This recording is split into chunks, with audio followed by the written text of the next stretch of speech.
Hello, and thank you for joining us for episode 81 of the Aviation News Talk podcast, where we bring you general aviation news and safety tips that pilots and student pilots everywhere can use. Today, we're talking about the flight review, or BFR.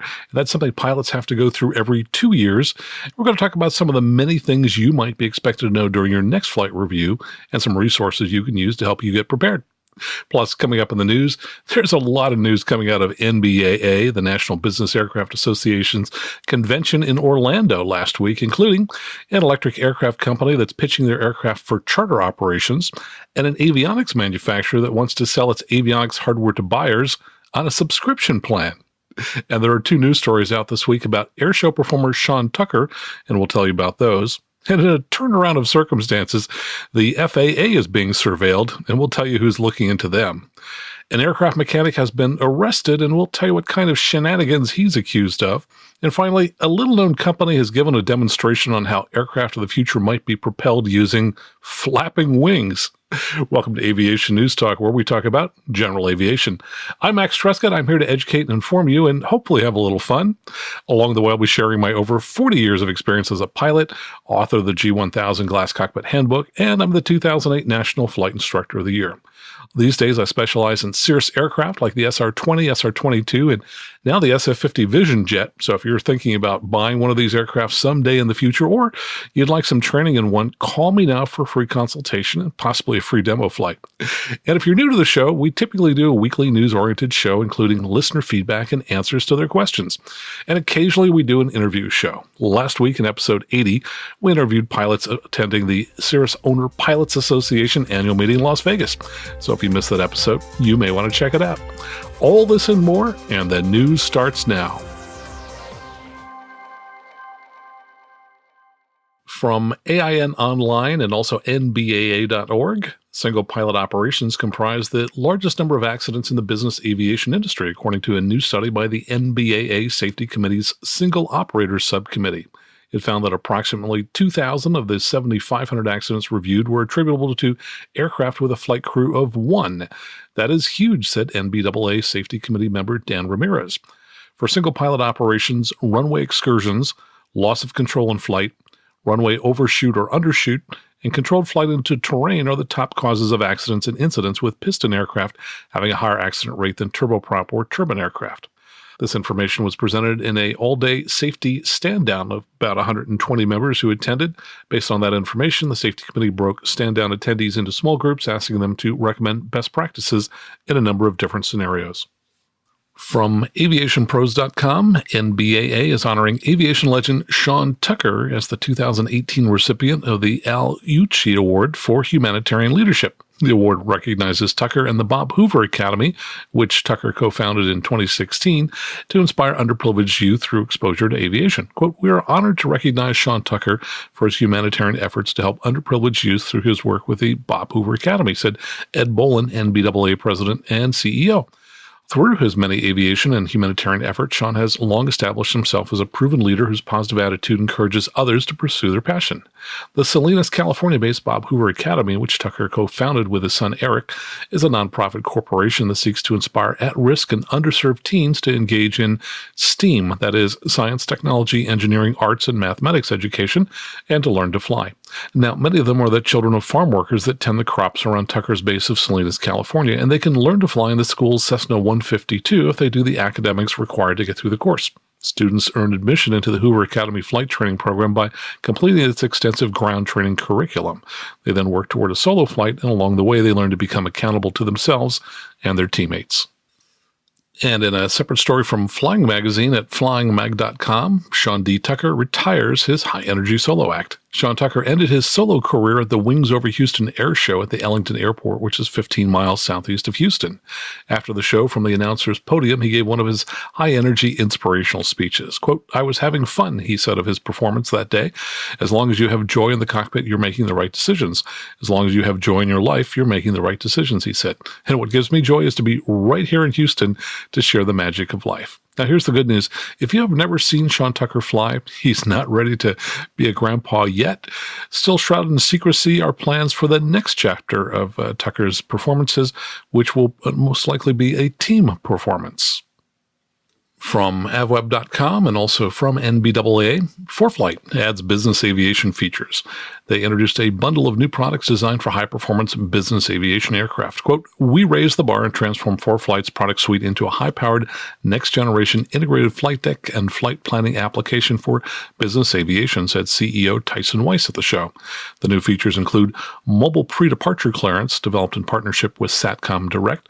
The mobile clearance is received via text, and it's the same as receiving a verbal clearance, according to ForeFlight. Also at the show, ForeFlight debuted the Trip Assistant, which we talked about last week in an interview with an engineer from ForeFlight.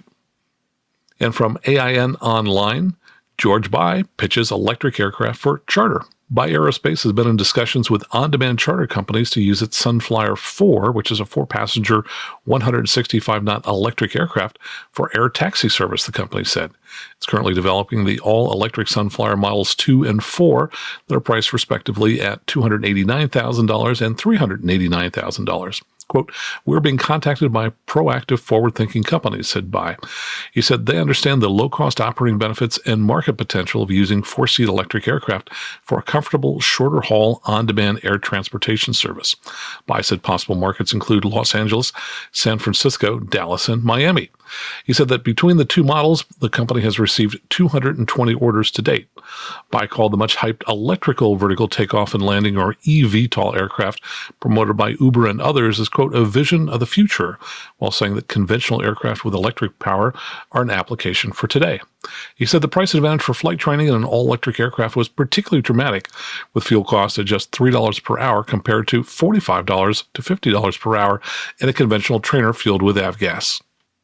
Also last week from NBAA, Bendix King announced a new avionics as a service plan that allows aircraft operators and owners to upgrade their avionics via a monthly subscription instead of an outright purchase. It will be an industry first in the integrated avionics segment and will be available soon for many Bendix King products. Similar to a cellular plan that includes a new mobile phone, the subscription will include virtually everything: avionics equipment, installation at an authorized dealer, equipment repairs, software updates, databases, and navigation charts, as well as technical support.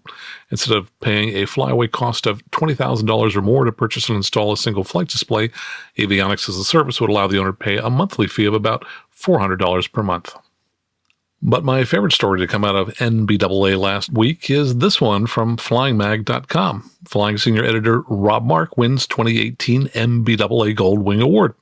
Flying Senior Editor Rob Mark is the recipient of the 2018 NBAA Gold Wing Award for Journalism Excellent, which the National Business Aviation Association presents annually for, quote, "excellent, accurate, and insightful reporting on issues related to business aviation." Mark won the prize for his August 2017 feature article, "ATC Privatization: Inside the Fight for Air Traffic Control's Future," a story that explored the issue from all sides involved, including NBAA and other general aviation groups, Congress, the FAA, the airlines, consumer groups, rural groups, think tanks on the political left and right, and others. And personally, I think the award is richly deserved. I want to extend my personal congratulations to my good friend Rob Mark, who we've had here on the show multiple times. From avweb.com, an aircraft mechanic is facing theft charges. Florida mechanic has been charged with multiple counts of theft for allegedly removing serviceable parts from aircraft, selling them, and charging his customers to replace them with new parts. Joseph Lippo, who operates JL Aircraft Services in D-Land, was arrested on Wednesday and has since been released on a $15,000 bond. The investigation began with a complaint from the owner of an old Gulfstream II who claimed it had been gutted by Lippo. According to the Daytona Beach News-Journal, Lippo told investigators he had permission to scrap the plane by one of the owners and by the Department of Homeland Security, which he claimed had seized the plane. Besides the Gulfstream, Lippo is accused of charging other customers for work that wasn't done to the tune of tens of thousands of dollars. Quote, "During the investigation, it was discovered that the owner and operator had been removing functional parts from planes, installing them in other planes, and charging the owners for replacement parts in the original planes." The paper quoted a police statement as saying, "Daytona police are asking for any other potential victims to come forward as they look into exactly how many aircraft operators are affected." And just to show you that I go to the ends of the earth to find interesting news stories, this comes from CryptoNewsReview.com. It's titled, "How the Aviation Industry is Turning to Blockchain." Research from professional services business Accenture reveals aviation companies are buying into the concept of blockchain at a faster rate than previously thought. According to the article in the Aviation News, they say that 86% of aerospace and defense companies expect to be using the technology by 2021. Now, let me just kind of back up and give you a little bit of background. Blockchain was designed for Bitcoin, which is a cryptocurrency, back in 2008. Now, that was after I left the IT industry, so I don't have firsthand knowledge of blockchain, only what I read about it. But here's a quick tutorial. So just imagine we're talking about the ways computers work together and process records. From Wikipedia, it says that blockchain is a growing list of records called blocks, which are linked using cryptography. Each block contains a cryptographic hash of the previous block, a timestamp, and a transaction data. By design, blockchain is resistant to the modification of the data. It is, quote, an open distributed ledger that can record transactions between two parties efficiently and in a verifiable and permanent way. For use as a distributed ledger, a blockchain is typically administered by peer-to-peer network, that would be computer to computer, so I think one PC talking to another, collectively adhering to a protocol for internode communication and validating new blocks. It goes on that once recorded, the data in any given block cannot be altered retroactively without alteration of all subsequent blocks, which requires consensus of the network majority. Although blockchain records are not unalterable, blockchains can be considered secure by design, and you can think of them as a distributed computing system with decentralized consensus. All right, so back to what this all means for aviation. Accenture is working with aerospace company Thales to develop a blockchain-based system to track aircraft parts and material. They say, quote, blockchain technology offers a new, elegant, and secure way for the industry to track and trace myriad components while deterring counterfeiting and improving maintenance capabilities. Rather than employing proof of work to validate transactions, private blockchains sit on secure networks or servers. They function much like a regular database, but where the data can't be altered or destroyed. This means a critical part, such as an aircraft engine, can be accurately tracked throughout its lifetime, helping to identify potential problems early on. They say blockchain is finding new applications in this industry beyond just component tracking, by the way, which might have helped a little bit in the previous story where we talked about the mechanic who was stealing and selling parts. They say examples of it already are in everyday use at numerous and diverse applications, including flight operations and identity management to tokenized ticketing, fuel payment systems, and even loyalty schemes. So news to me, but apparently blockchain is being used not just for cryptocurrency, but we're finding uses for it in aviation as well. And here's what might be called one of those dog bites man story where things are turned around backwards. According to AOPA.org, the FAA is under surveillance. The headline says, GAO investigating the FAA's oversight of pricing, transparency, and airport access. The congressional watchdog is investigating the FAA's oversight of certain FBOs located at publicly funded airports across the country. The investigation will examine how well the FAA is exercising its responsibility to oversee airports that receive AIP or Airport Improvement Program funds and the assurances that come with the grants, including the requirement that airports and businesses on them must charge only fair, reasonable, and non-discriminatory prices and fees. As frequent users of national GA airports, a couple of congressmen wrote that, at a minimum, we believe all FBO fees should be transparent and easily accessible online for pilots. The congressman also pointed out that the FAA should require airports to include, if applicable, available transient ramp space on their airport charting diagrams. Lastly, the letter said pilots should not be charged by airports or FBOs for services they did not request or use. Over the past 2 years, AOPA has been working to learn about and ensure that public airports financed by tax dollars provide fair pricing and are accessible to all segments of general aviation. And in our final story, another example of well-hidden websites. This comes from newatlas.com, and the story is all about Valerian Aircraft, which has a bizarre design that they think could replace jets and propellers with flapping wings. Now, they say that multi-rotors, which of course are being used on VTOL flying car designs, are quite noisy. They basically have no adequate safety systems in place if the power systems fail. And a somewhat mysterious startup called Valerian claims to have a solution for both these points, and it uses a very odd propulsion system that we've never run across before, they say. The system places a large number of flapping wings inside a series of precisely shaped ducts. The wings are driven by cams on a rotating shaft such that they flap back and forth quickly between the walls of these ducts, much like the tails of fish.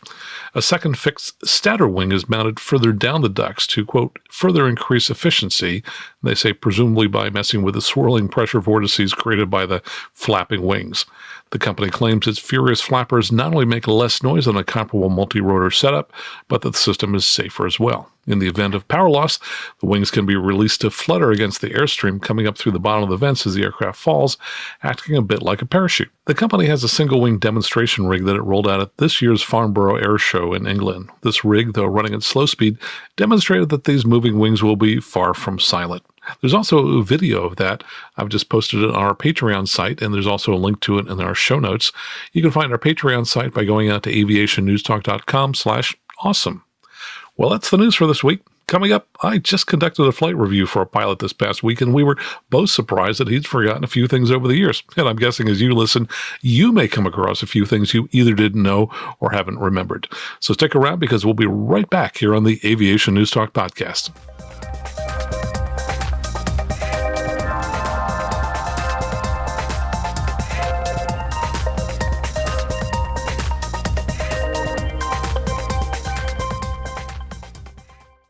And welcome back. In a moment, we're going to talk about the flight review in detail. But first, let me give you a few quick updates. This first one is a sad one, so let me just get right to it. A lot of you found this show from listening to Airplane Geeks. And I mentioned last week that we're on hiatus for the Airplane Geeks show, for which I'm a co-host. Well, we had a 1-minute episode today in which Max Flight announced the reason for that. Unfortunately, Max Flight's wife was diagnosed back in May with cancer, and she did not respond well to the treatment, and she passed away on October the 14th. So if you know Max or have been in contact with him in the past, you may want to send him a quick note. Certainly we love him dearly, and we're so sorry that he's lost his dear wife, Lisa. And as you can imagine, it just doesn't make sense to produce that show for a couple of weeks. Gives Max time to do the many, many, many, many things that he has to get through, and just focus on his life for a while. We expect to be back within a week or two, so just go ahead and check in periodically. And as I said, if you know Max, go ahead and send him a note. And I just want to mention a couple things I heard a controller say today, which I thought were really meant to educate, and he certainly did a good job of that. I was on a fairly long mountain checkout. At the club where I teach, we have actually 2 versions of the mountain checkout, one for going into any airport regardless of altitude, and another for our low mountain checkout for landing at airports that are higher than 2,000 feet. This was a low mountain checkout, so I ended up flying to the Nevada County Airport near the town of Grass Valley, also to Auburn Airport, and then finally down to Placerville. And we did a couple of landings at both of those airports. On the way out and on the way back, I heard 2 separate things. I think it was the same controller, though it was spaced about 3 hours apart. And I tried to find the audio online, but unfortunately neither feed was available, so I'll just have to kind of relate this to you. In the first case, the controller called an aircraft to tell him of nearby traffic. And, that's pretty common with a report, traffic, 12 o'clock, 3 miles, blah, blah, blah. And he ended that traffic call by saying, and I'm not talking to that aircraft. Now, before the aircraft could respond, the aircraft that he wasn't talking to jumped in to say that he was the aircraft that was being referred to by the air traffic controller. Now, the controller rather politely said something along the lines of, in the future, please let the other aircraft respond to the traffic call before you call in. Now, the controller really didn't have time to give him a further explanation, but just want to tell you what I think was probably going through the controller's mind. When he is calling an aircraft and pointing out traffic, he is trying to get that airplane to spot the traffic and then let him know whether he sees that traffic or not. If the aircraft he has called, who didn't get a chance to respond in this case, sees the traffic, they're going to go ahead and say traffic in sight, in which case the controller is going to say maintain visual separation with that traffic. And that's an important call, which essentially moves responsibility for monitoring the traffic from the controller to the aircraft that he's calling. When somebody calls in and interrupts that process, things happen pretty quickly and it may no longer be relevant. So some of these things are time critical. You really need to let these calls proceed without jumping in, even if you happen to be the aircraft that they're talking about. If you want to jump in, go ahead and do it after they get done with the exchange between the controller and the aircraft that he's calling. Now, later in the afternoon on our way back, again, I think it was the same controller who was giving coaching to another pilot. That pilot, who I'm guessing was a student pilot, called in saying that he had a request, and then he either gave his position and altitude or the controller asked for that information. I don't recall exactly which happened, but the pilot, it was a little bit hard to understand, so I'm guessing English was not his first language and that he was a student pilot. The controller then realized afterwards that this was an aircraft who already had a squawk code and who was already in the system, so he said to the pilot, "You're making this sound like a new request," at which point the CFI spoke up and said they would work on this and try to do in the future. So often I hear pilots do things which kind of fall in this category as well. Typically, I save the words request for when I make my first call up, trying to make it clear that, hey, I'm not in the system. I'm requesting to be included in the system. So my initial call up might be NorCal approach, Cirrus 512 Alpha Mike request or VFR request. And then they'll come back to me and say, go ahead with your request. And I'll give them my position, my aircraft type, and my destination so that I can get flight following. You need those three things communicated to the controller because they have got to type those three things into the computer when they issue you a squawk code. Later on, if you're still talking with them, I would jump in and just tell them what it is you want rather than, saying request and then go ahead with your request. Those kinds of conversations sound like how conversations are initiated when you're trying to get into the system. And I think that can be confusing controllers. And this controller was basically saying the same thing, which was, hey, I'm already talking to you. You're in the system. Stop making it sound like you're a new person trying to get into the system. So anyway, a couple interesting conversations. Of course, the controller didn't have the time to give the full background on that, but I thought he did a good job of at least trying to help pilots understand how they could change their phraseology to be a little more effective on the radio. And let me give you an update on last weekend's long trip bringing a new SR22T from Charlotte, North Carolina back to California. Now, this was a new aircraft 3 months before. Now, the owner had leased it back to Cirrus for 3 months. They put a number of hours on it, which helped out the buyer from a sales tax standpoint. And the airplane was in Charlotte, North Carolina, so that's where we went and picked it up. Now, I arrived there on Thursday night. I mentioned last week that I thought we might have some weather as we arrived at our first destination at Gulfport and possibly our second one, Scottsdale. Turns out we didn't have much weather. The weather was a little bit slower coming in, so that worked out greatly to our advantage. We took off from Charlotte in the morning on Friday, filed IFR. Now, the owner had suggested we fly it at 10,000 feet. And I said, I think 6,000 will probably work out just fine. We won't have to worry about oxygen or feeling, hypoxic if we, hang out there for 3 or more hours. And it worked out to be a good altitude. We were off and just barely skimming the tops of the clouds, which is always fun. So I shot some video of that. I'll go ahead and post that on the Patreon page so you can see how much fun it is when you're just barely skimming the tops of the clouds at 6,000 feet. We landed in Gulfport, Mississippi, and that's where the owner had some business that he had to attend to, had a business dinner that night. We got there, it was, I think 88 degrees and 100% humidity, which is pretty hot in my mind for October. In fact, the local folks said that it had been unusually hot on that particular day.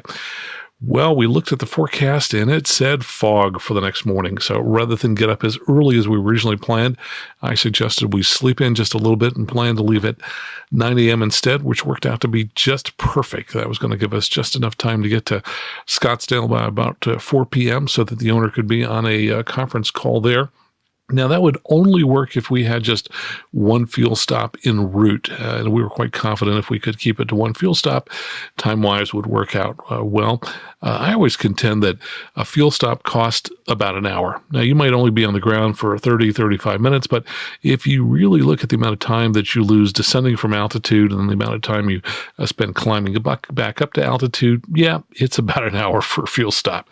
So I knew if we could just hold it to one fuel stop, we would probably make it. But unfortunately, the winds weren't really in our favor. And as we looked at the reserve fuel that we had for landing at Amarillo, it was only about 13 gallons. Now, our original destination was going to be, Lubbock, Texas. But when we looked at the route from Lubbock onto Scottsdale, what we realized that would take us to through a large restricted area and that we really needed to be farther north. So rather than stop at Lubbock, we decided to fly further north to Amarillo, since that would set us up for a nice path around the restricted area onto Scottsdale. Well, the only way we could make Amarillo and still have about the 20 gallons of reserve that I like to have was to reduce the power and lean the mixture.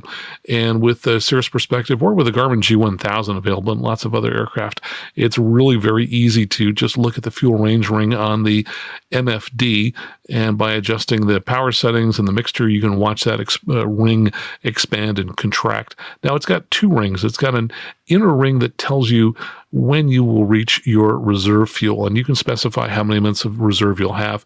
When we jumped into this airplane, it was set for 45 minutes of reserve. Both the new owner and I agree that 60 minutes probably is a better amount of reserve fuel, so we changed that.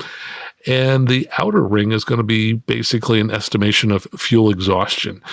So I was kind of joking that that's the point where you kind of call ahead of time and say, hey, this is where we're going to be crashing, and could you arrange to have a full-size rental car available for us at that destination? Obviously, you would never do that. But I always like to fly so that my destination airport is not between those two rings, but is just inside both of those rings, which means I'll have at least an hour of fuel when I land at that destination airport. So we were able to lean sufficiently to get it back to, so we would predict to land with 20 gallons. Now, we were looking a lot at the winds on the Sirius XM because we had that data product and we could look at the winds at the different altitudes. And what we could see is that while the winds were not particularly favorable for most of the trip, they would tend to get a lot more favorable as we got closer to Amarillo. But of course, we didn't want to count on that. So we went ahead and leaned it up as if we'd have those bad winds the entire way. But it turned out that the forecast of the winds were relatively accurate. So as we got close to Amarillo, we went ahead and went back to maximum power since we now knew we were absolutely going to make it and the winds were favoring us. And we still landed then with 20 gallons, which of course was exactly what we were looking to do. Now, when we landed there, and by the way, I should mention in a previous episode back in February and March, when also bringing a new aircraft back across the country, we stopped there, and I told folks that I forgot to switch to the tower. And therefore, when we landed, they said, gee, I didn't talk to the tower. And this time, of course, I mentioned it to the owner. We made absolute sure that we switched to tower before we landed. Interestingly, Amarillo sent us out for about a 5-mile final. They had a lot of military planes coming in and out. And so they set us up for a 5-mile final. And again, they didn't switch us over to the tower until we were on a base leg, which was exactly what happened that time where I forgot to switch to the tower. So just kind of interesting. I'm just not used to being at airports where I don't get switched over until that late. Usually we get switched a little bit earlier. Now, when we landed, we had a fun parade that went right in front of us as we were holding short the parallel taxiway. We had just landed, and lo and behold, we got to watch 4 A-10 Warthogs taxi by in front of us. Now, a friend of the owner's, after he heard about that, apparently flies the Hog, and he said that the Hog Smoke competition had just occurred that weekend. It's a biennial competition where all the A-10 squadrons from around the world come together to compete each other. Now, this friend of the owner was from the Kansas City Squadron, and he said they won it back in 2016, and he was pretty sure that those 4 Hogs that we were looking at were on their way home from having been part of that competition. So we hope they did well, and I will post a video of the A-10s taxiing in front of us because it was kind of fun to see those aircraft going by. So the next leg to Scottsdale after we refueled in Amarillo was pretty uneventful. So it took about 3+ hours to get there. Our first leg was, as I recall, about 5.1 hours. Our second leg was right around 3 hours, so just about 8 hours of flying time to get there. Now, the original plan was for me to then hop a Southwest jet that evening and fly home to California because the owner had planned to stay in Scottsdale and fly the aircraft himself.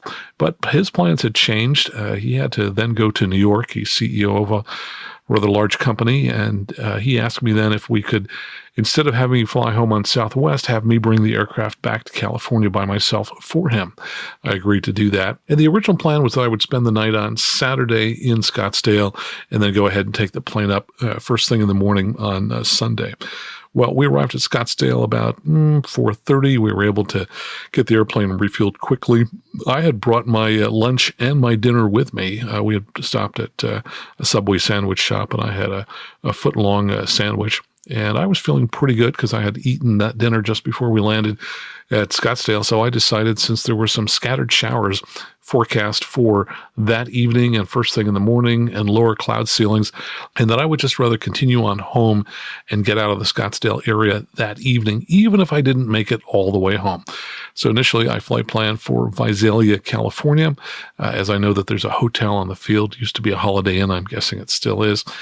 And as I launched about 5 p.m., I could see that if I went all the way home, it would be a little bit over 3 hours, about 3.5 hours. If I went to Visalia, then I would be coming up about 45 minutes to an hour short of home.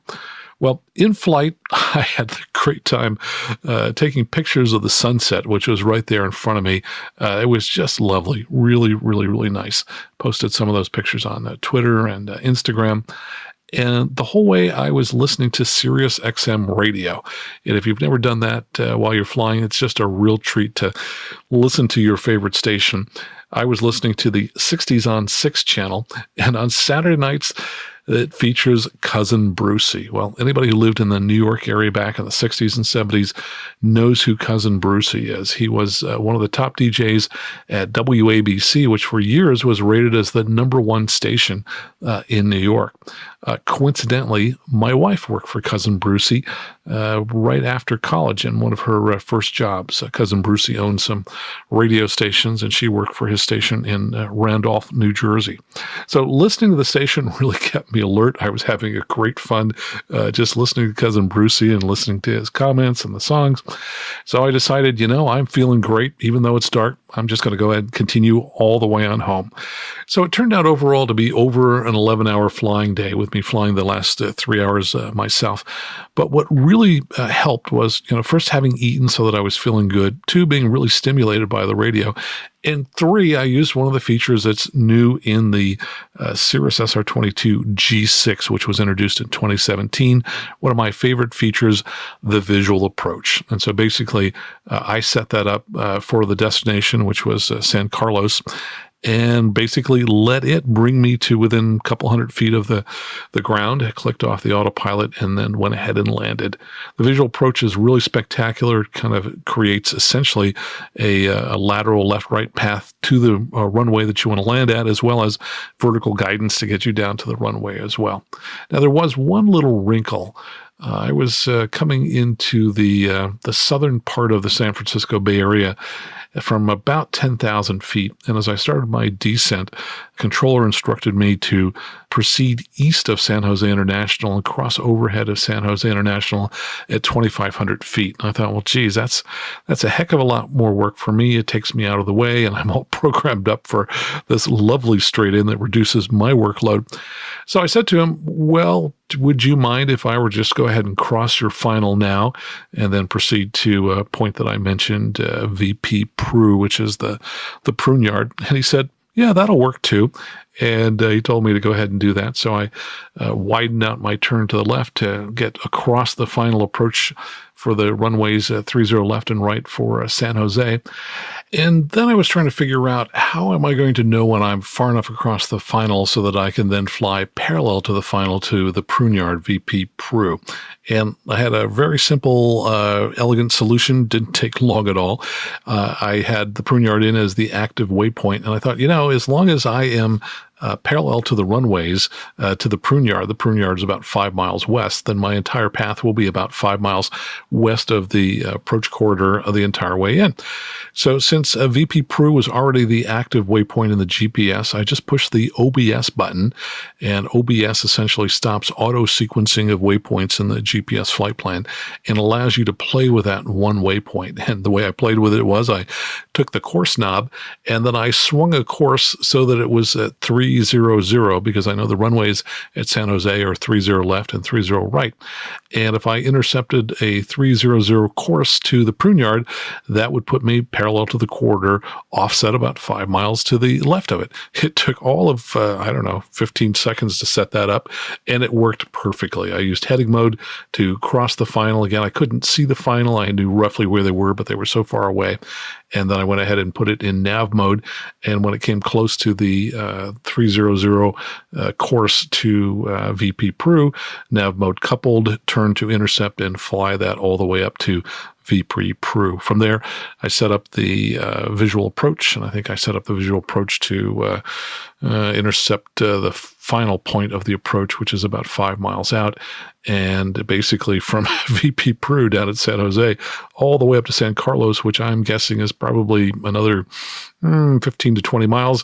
It was all fully automated and brought me down on a continual glide path right down to the runway. So it really simplified the workload at a time when, I'd had a long day and I've been flying, and it was just, it worked out pretty well. Now, I had to climb up above the Tehachapi's because those are down south of Bakersfield, so a good hour plus south of my destination. And I have encountered severe turbulence over the Tehachapi's in the past, and I didn't want to do that again. So I climbed up several thousand feet above them, just to be clear. And I ended up at a VFR altitude that was different for my particular direction of flight. And I also found that I had favorable winds there, and I didn't really want to have to change. And I found that in Southern California, the controllers often aren't real picky if you've, on a different altitude and have a good reason. And at some point, finally, one of the controllers said, the appropriate altitude for your direction of flight is either, 10,500 or 8,500. I said, well, we'd really like to stay at this altitude for favorable winds, and it's been a really long day, which it had been. I just thought, I don't want to let this person know that I'm tired. I want to get home as soon as possible, and staying at this altitude is going to help me do that. And his response was, okay. So anyway, it was a great trip, and I just want to share that with you. And I don't have any other long trips like this planned, but I'm sure something will come up sometime next year, and we'll tell you about that when it does. Now, I am headed out on Thursday morning for Gulf Shores, Alabama. I'm going to fly into New Orleans and drive 3 hours to Gulf Shores. And if you're going to be at the regional AOPA fly-in at that event, please come along and say hello to me. I'll be giving a seminar on Friday afternoon, October the 26th. It's at 1 o'clock, 3 hours, talking about advanced IFR. So come on out to the regional fly-in in Gulf Shores, Alabama, and I'll look forward to seeing you. And if you really love the show and you're looking for just a little bit more after you get done, head on over to the Patreon site. Now, I post a lot of things there between episodes, some of which later make it into the show and some of which don't. So check it out. Just go to aviationnewstalk.com/awesome. Click on blog and you can see all of my posts there. Now, I'd like to thank some of the new Patreon supporters who've signed up in the last week. They include Michael Johnson, Mark Newton, Kira Lynn, Eric Chadwell, and Andrew Baraskill.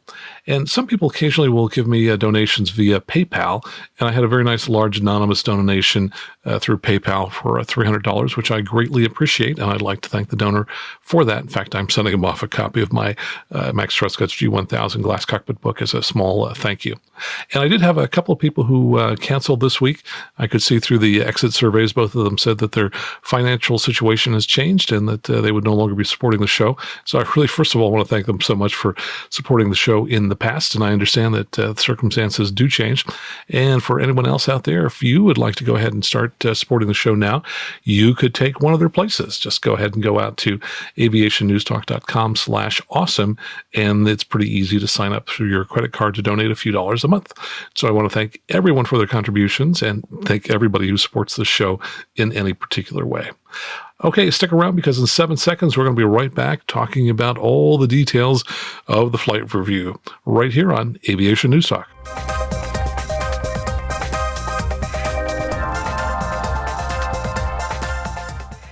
Welcome back. Most pilots know that after 2 years have gone by, they need a flight review. And of course, that used to be called a BFR or biennial flight review. The correct name now is flight review. And interestingly, many years ago, flight reviews were not required. So you could, for example, get your pilot's license, not fly for 10 years and jump in the airplane and legally go fly, which of course doesn't sound very safe. The FAA at one point did some type of study, and what they determined was that fully 50% of all the pilots would not be able to pass a private check ride 2 years after their prior check ride. And so that's when the flight review requirement was instituted. And the flight review basically consists of 1 hour of ground instruction, in which you're going to be talking about some of the things we're going to be talking about here from FAR Part 91. And also, you're required to have at least 1 hour of flight instruction in the air. There is an exception if you happen to be part of a Part 142 program, such as the one that I just did my Cirrus jet training in, then that flight review can be done in a ground-based simulator. Now, there are ways to avoid the flight review altogether. If, for example, you have done a pilot proficiency check or a practical test conducted by an examiner or an approved pilot check airman. So essentially, if you've done a check ride for a pilot certificate rating or operating privilege, the clock is reset for 2 years. So for example, when I did my Cirrus jet type rating, that's a check ride. That reset my clock for 2 years. If you get a seaplane rating, you're good for 2 years. If you go out and get a multi-engine rating, you're good for 2 years. If you get an instrument rating, anyway, you get the idea. Any new check ride obviates the need for a flight review, and you're good for another 2 years. Also turns out that if you are a glider pilot, that you can take 3 instructional flights in a glider, and that can be substituted for the 1 hour of flight training that's required. I think you're still required to do the 1 hour of ground training. Now, there's another way as well that we talked about in an earlier episode, and that is that you can participate in the Wings program. I'm not going to go into great detail in the Wings program, except to say that that's something that I do quite often, both for people who come to me, and I also do it for myself. When I need to do a flight review, I fly with another instructor under the Wings program. The benefit of that is if you take a number of online courses, you don't have to do the 1 hour of ground instruction that we'll be talking about here in just a moment. Now, I would like to mention one important resource called Conducting an Effective Flight Review, which is an FAA publication. It's something that I actually contributed to many years ago, and you'll see my name there up front in the credits section. And this is a great document both for flight instructors and, frankly, for pilots to take a look at and use it as a guide and also for preparation. So just to talk about a couple of things in here, they mention that, of course, the minimum requirement is 1 hour in the air, 1 hour on the ground. But that's not appropriate for all pilots. If someone's been out of the air for 10 years, you're probably going to spend a lot more than the minimums reviewing with them. So just let pilots know in advance that even though the minimum is 1 hour, they might require more work than that. Now, they say here that in preparation for the flight review, a CFI might want to give the pilot 2 assignments. One is a review of Part 91, which we'll talk here a little bit about, and the other is to put together a cross-country flight plan assignment. Now, in terms of reviewing Part 91, there is a resource available at FAAsafety.gov, and that is the Flight Review Preparation Course. So that's a free course. You can go ahead and complete that online, then bring a copy of your completion certificate to the flight review, and that's a good way to go ahead and get started. And by the way, I'm going to go ahead and take this Conducting an Effective Flight Review PDF. I will post it both in our app. So if you're listening on the iPhone app or the Android app, you can click on the PDF tab and you'll find it there. Also, it's going to be available on our Patreon site at aviationnewstalk.com/awesome.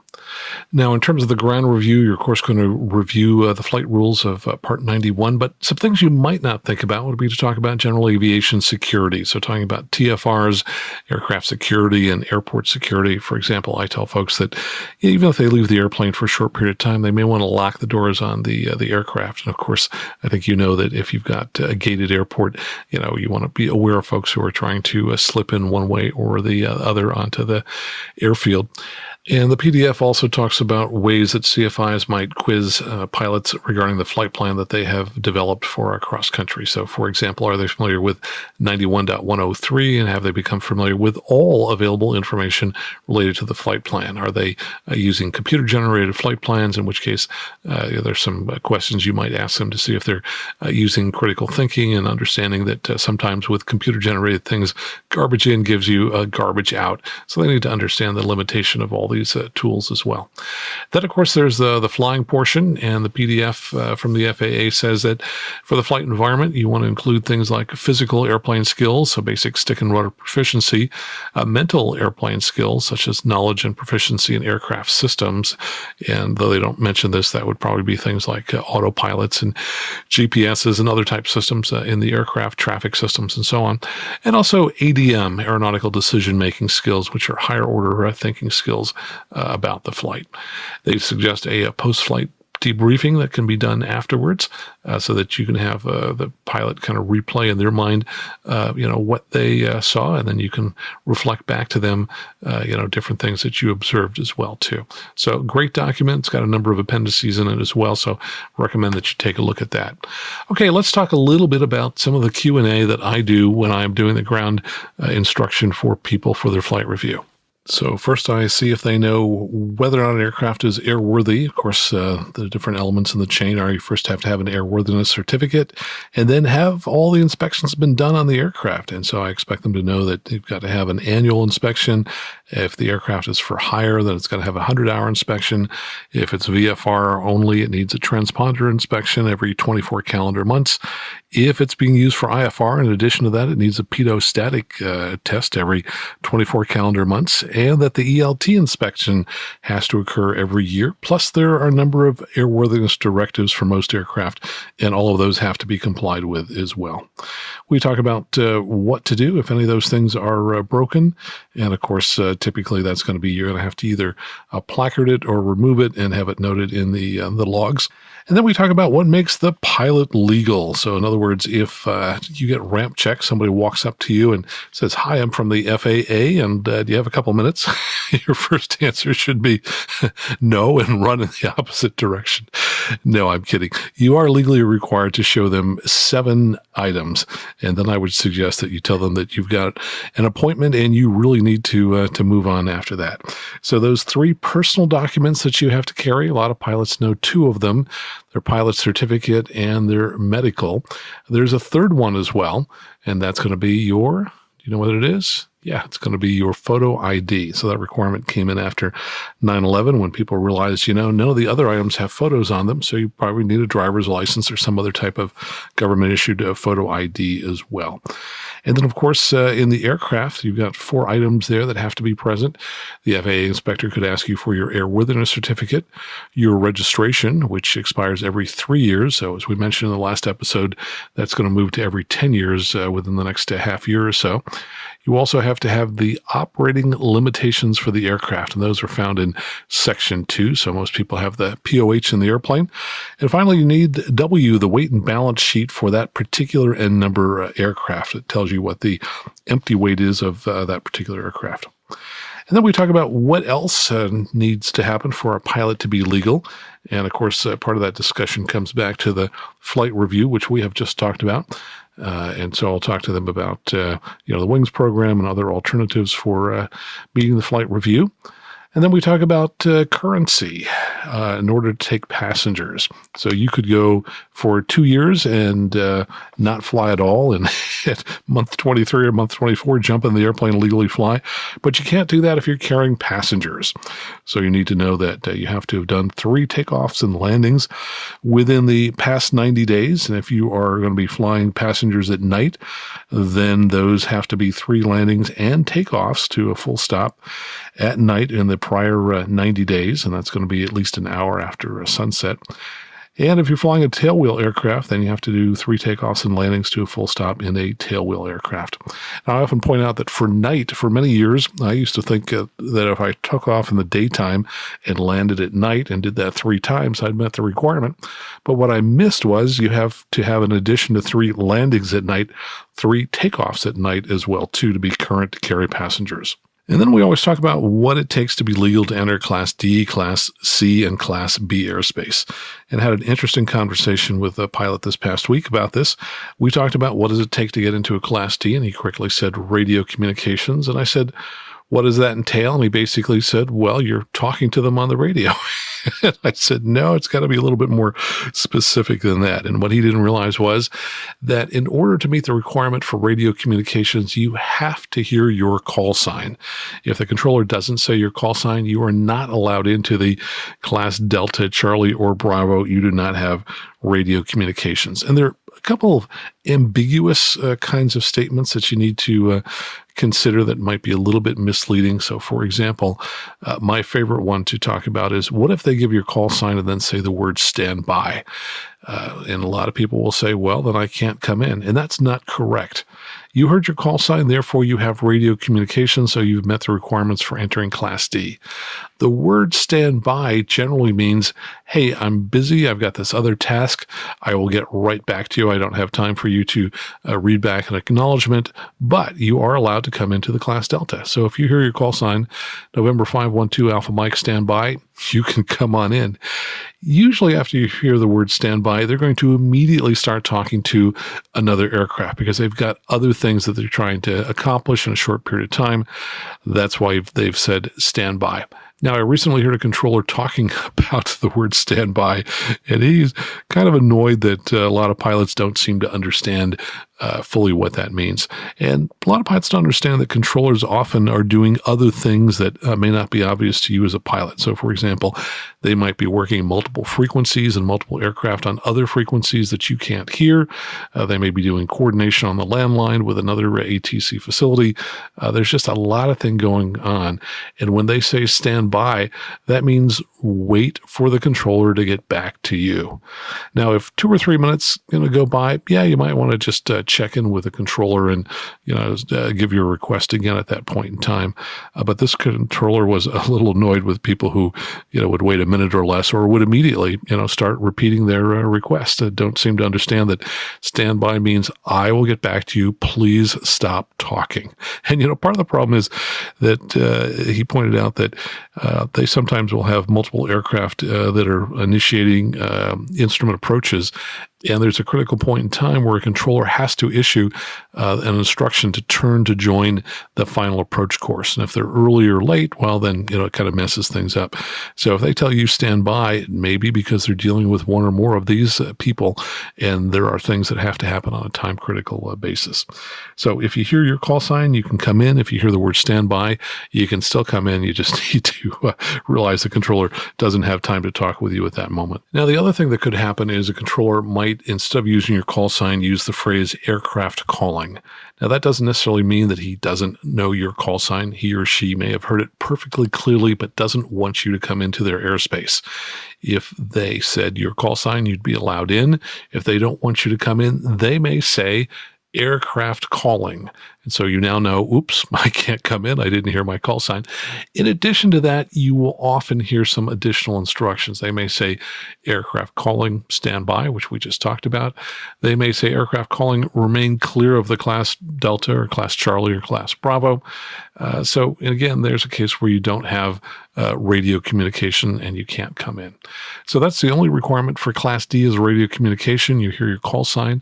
To go into a Class C, in addition to that, you have to have a Mode C transponder. Now, I often hear people say, yeah, what about a clearance into the Class C? Am I cleared in the Class C? What do I need a clearance? And the answer is no. All you need is radio communication and that transponder. If you've got those two things, if you have a Mode C transponder and you heard your call sign, you are welcome to come into the Class C. Nothing more needs to be done beyond that. Now, of course, for a Class Bravo, there is a third thing that's required. You have to hear the phrase cleared into the Class B or cleared into the Class Bravo, in addition to having the transponder and having radio communication. And if you don't hear words from the controller that are really close to that, cleared into the Class B or cleared into the Class Bravo, I would go ahead and ask them, am I cleared into the Class B, just to be absolutely sure. And I have done that in the past. Usually the controller will kind of respond and go, oh, yep, sure, yep, you're cleared in the Class B. And they kind of know that they weasel worded it. I called them out on it. And I frankly, I'm not going to go into the Class B unless they've said the magic words. If they say something that's not really close to that, I want to hear them use the correct words. And then usually we talk about air speeds. Of course, this doesn't apply to most GA aircraft, but if you are going to be flying other aircraft, it's really important to know that below 10,000 feet, you've got to slow down. You can't go faster than 250 knots indicated. Of course, if you are in a class Charlie or Delta, you also have to be slower than 200 knots. And if you're flying under class Bravo, then you've also got to be less than 200 knots indicated. If you happen to be in the Bravo, you can be at 250 knots. Now, I know that not many of us are flying aircraft that, fly more than 200 knots straight and level, but, some of us are flying airplanes where you're in the descent. You could easily be above 200 knots. And I was in a demo flight years ago in a Columbia 400, and the demo pilot said, "Hey, you got to slow down." I said, "Why?" And he said, "You're exceeding 200 knots and we are under the Bravo." And I hadn't thought about that until that particular point in time. Now, if the pilot is instrument rated as part of the flight review, we'll talk about safety pilots. What does a person need sitting in the seat next to you in order for you to be under the hood to work on your instrument currency?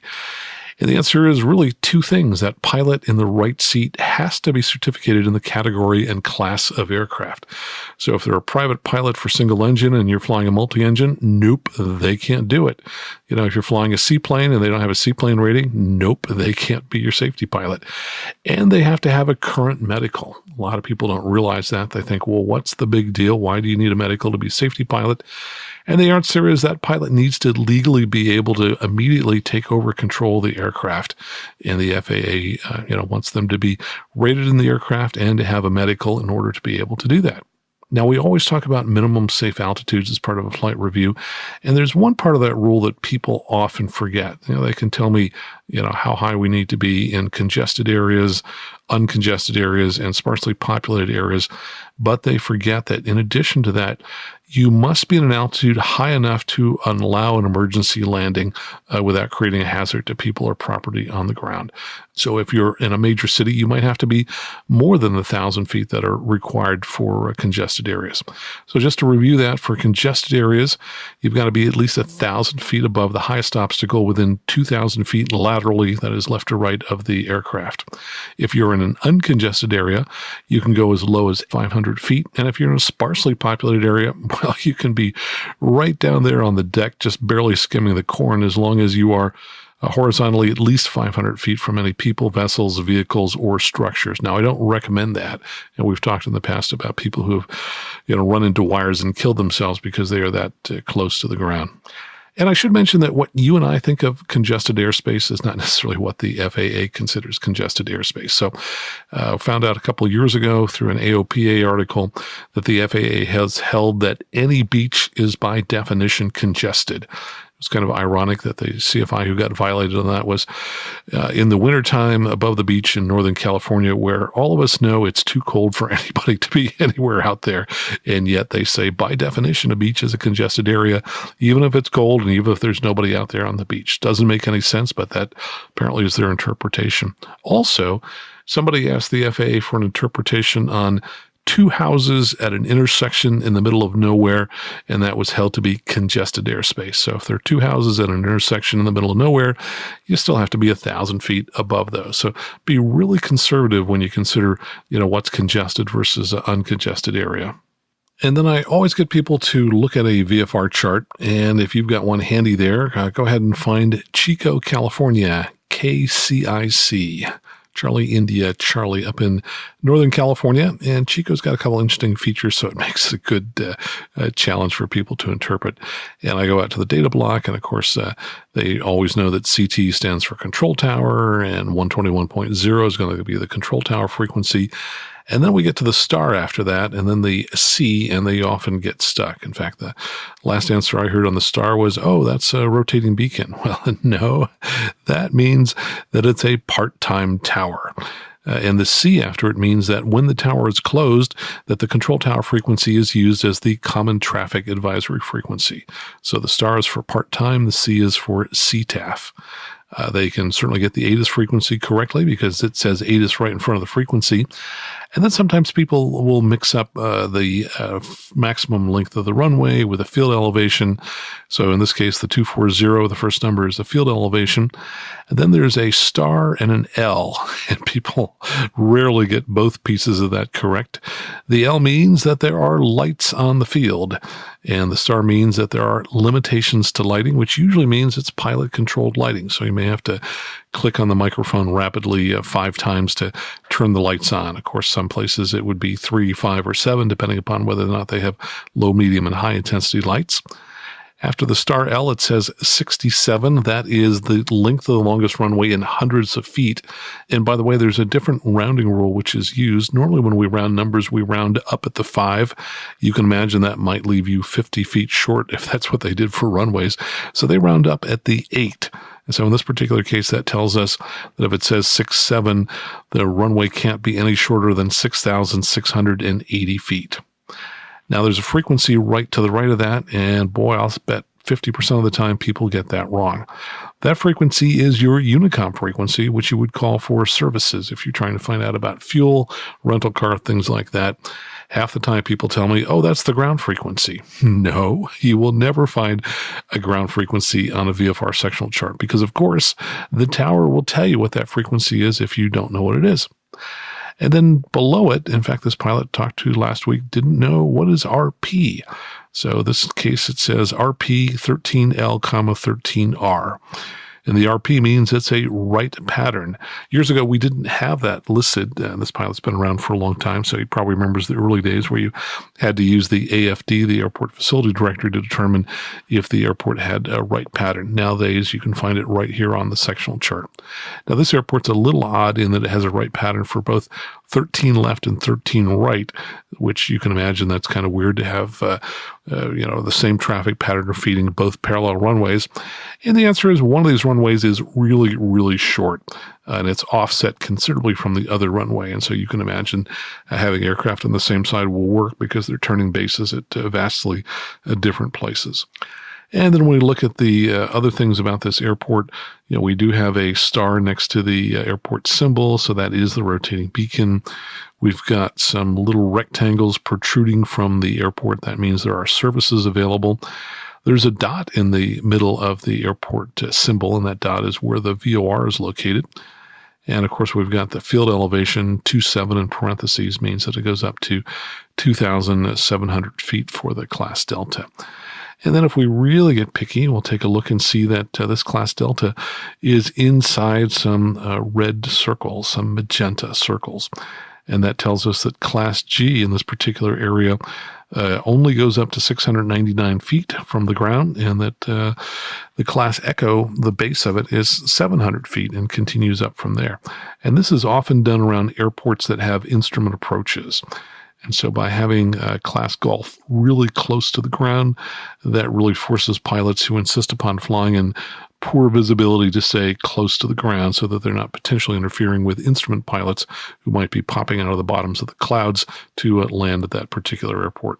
And then often we'll talk about the drug and alcohol rules. Of course, you can't have alcohol within 8 hours of flight, and you can't have a blood alcohol level greater of 0.04. A lot of pilots don't realize it's illegal to carry intoxicated passengers on the aircraft with you unless they are under medical supervision. So if you've got a couple up with you and one is drunk, their spouse better be a doctor. And then we also talk about special VFR. A lot of folks are not familiar with all the details of special VFR, but essentially you can land at an airport with less than 3 mile visibility as long as you've got at least 1 mile visibility and clear of clouds. So basic VFR for an airport is 3 miles and 1,000 feet. Special VFR allows you to land with 1 mile visibility and clear of clouds. And of course, to get that, you have to know about it because the tower cannot offer it to you. So you have to request special VFR. And if you're a private pilot, you can only do it in the daytime. To do special VFR at night requires an instrument-rated pilot who is current in an instrument-capable aircraft. Sometimes we'll also talk about fuel requirements. So for basic daytime VFR flight, you must have at least 30 minutes of fuel or plan to land with 30 minutes of fuel at your destination. And if you're flying at night, you've got to have at least 45 minutes of fuel. Now, the club that I teach at has a club rule that says you must land with 1 hour of fuel, which is what I have always done for many years anyway. You want to be conservative on these kinds of things. And of course, if you're flying IFR, you've got to have enough fuel to reach your destination, fly to your alternate, and then have 45 minutes of fuel available after that. And then usually we'll finish up talking a little bit about cloud clearance requirements in Class Echo and Class Gulf. And, I think a lot of people have trouble remembering, boy, if it's in Class Echo, do I have to be 500 feet below the cloud and 1,000 feet above, or is it the other way around? And actually, that's the way it is. If you're below 10,000 feet, you must stay at least 500 feet below a cloud. You have to be at least 2,000 feet horizontally from a cloud, and you've got to be at least 1,000 feet above a cloud. Easy way to remember that, which is that when airliners take off and are climbing, they are climbing at about maybe 3,000 feet a minute. So they're going to jump out of the top of those clouds really fast. So you're going to need 1,000 feet of protection on top so that you don't collide with that airliner as they come out of the top of a cloud. On the other hand, when they're coming in to descend, they might be on the ILS, they're coming in to land, they're going to be coming down, maybe 1,000 feet per minute. They're coming down at a much more gradual rate. So if you're only 500 feet below the cloud, you've got plenty of time to avoid that airliner. And of course, a lot of people think that these cloud clearance requirements are somehow to protect private pilots from accidentally blundering into a cloud, and nothing could be further from the truth. These requirements are to protect the important pilots, the IFR pilots. I'm kind of joking about that, but the pilots who are inside the cloud.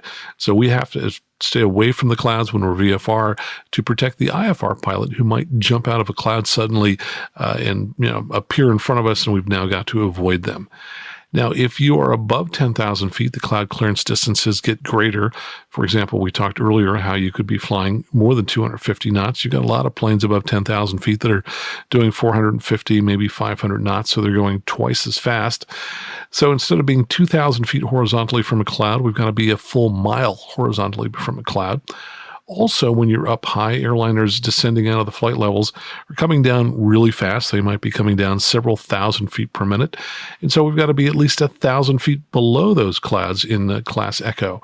And the 1,000 feet above the cloud requirement remains the same above 10,000 feet because airliners aren't climbing any faster above 10,000 feet than they are when they are climbing down at the surface.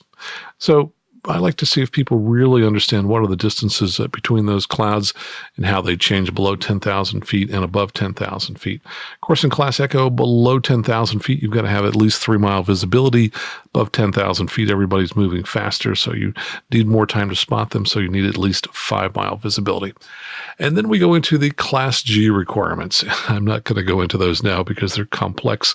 We'll talk about them someday on another time. So there you have it, all the questions I'm asking folks on flight reviews. Of course, you also go out and fly for an hour, and that can be of whatever you and the instructor mutually agreed. Could be just all landings, could be some type of cross-country, could be maneuvers, and so on. Now stick around because we'll be right back with feedback from a CFI who has some really good idea on takeoff briefings right here on the Aviation News Talk podcast.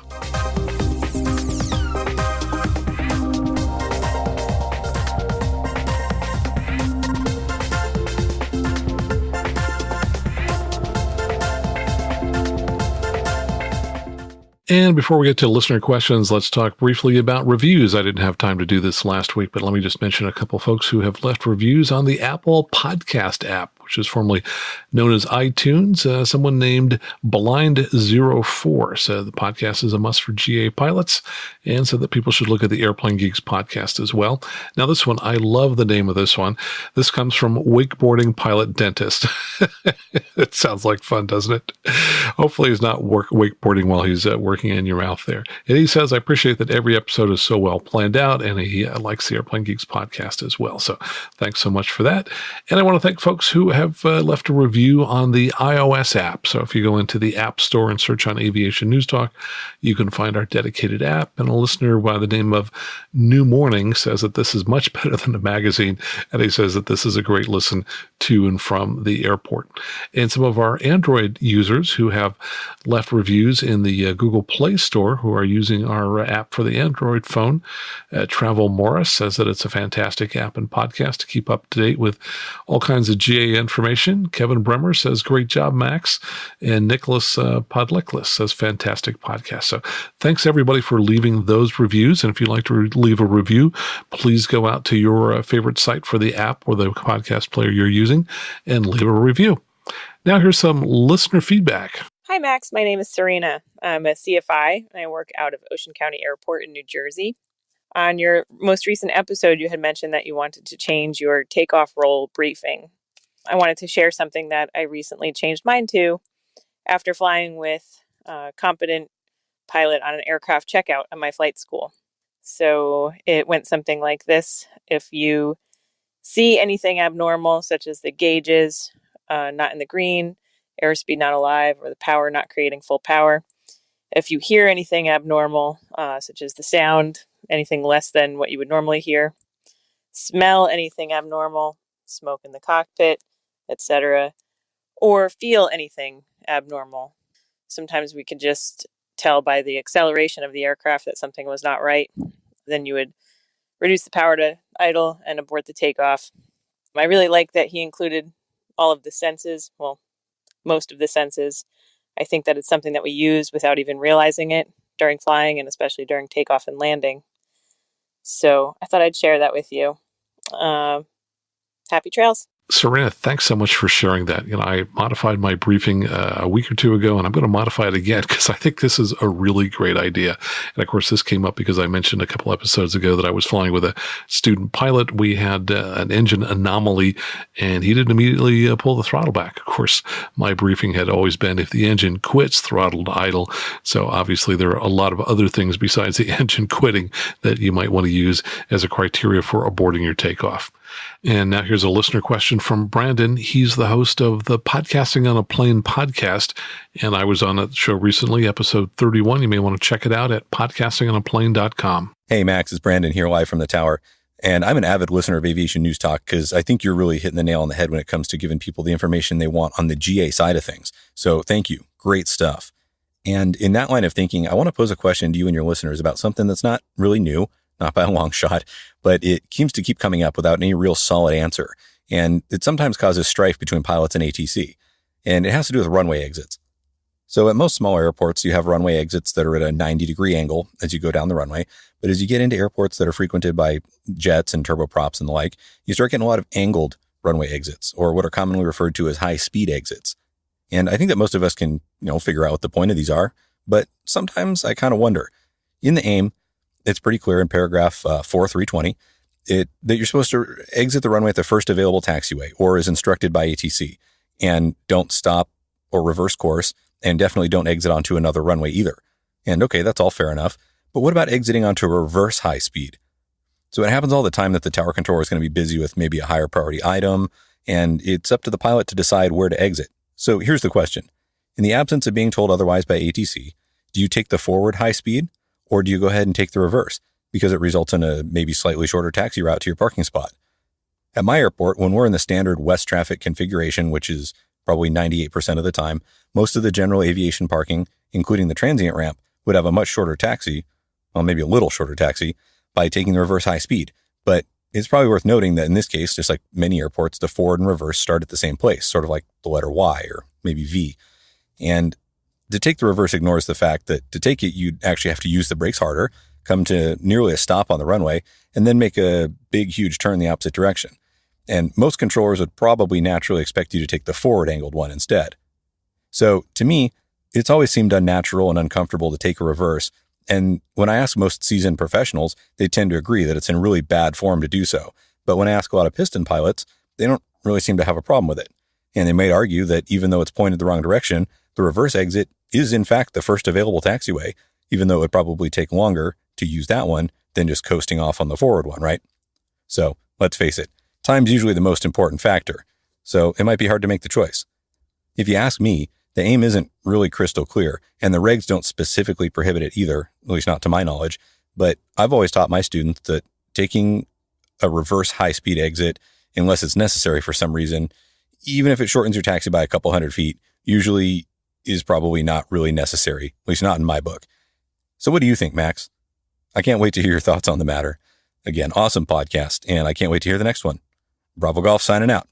Good day. Brandon, great question. I have to confess, it's one that I've never really given a lot of thought to. So all I can really do is tell you what I do and, some thoughts that I've had after you asked the question.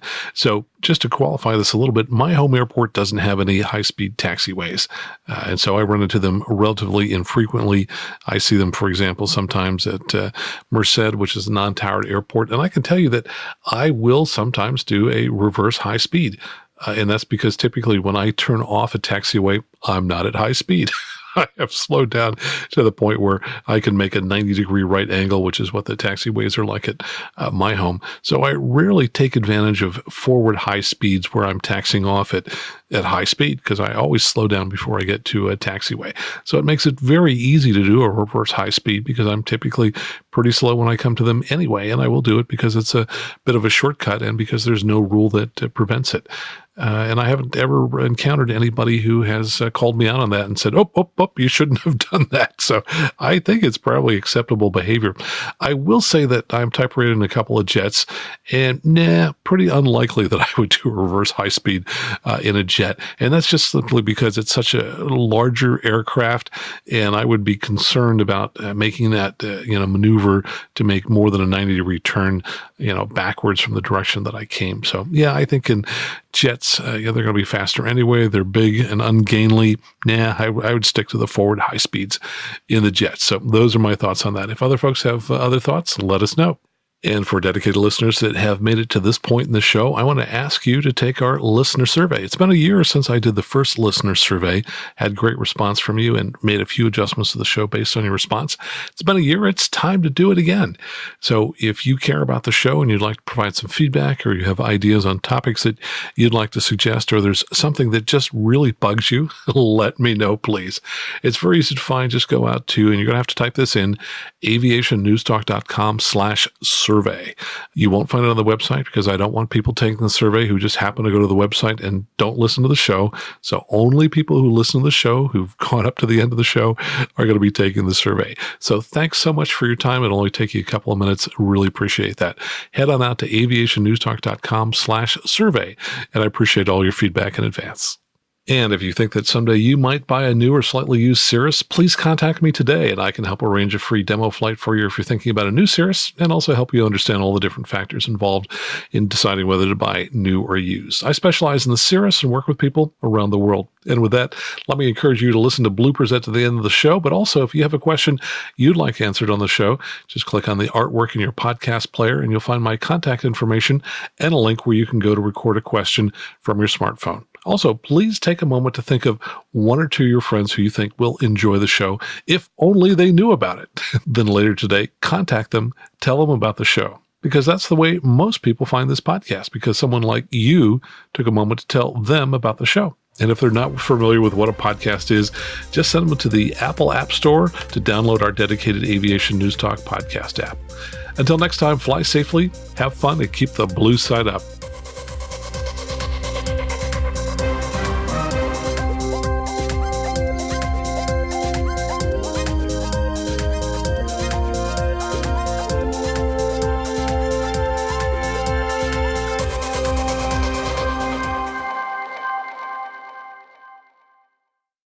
Removing serviceable parts from aircraft, selling them, and charging his customers to replace them with new parts. Joseph Lippo, who operates JL Aircraft Services in DeLand, or is that DeLand? I have no idea.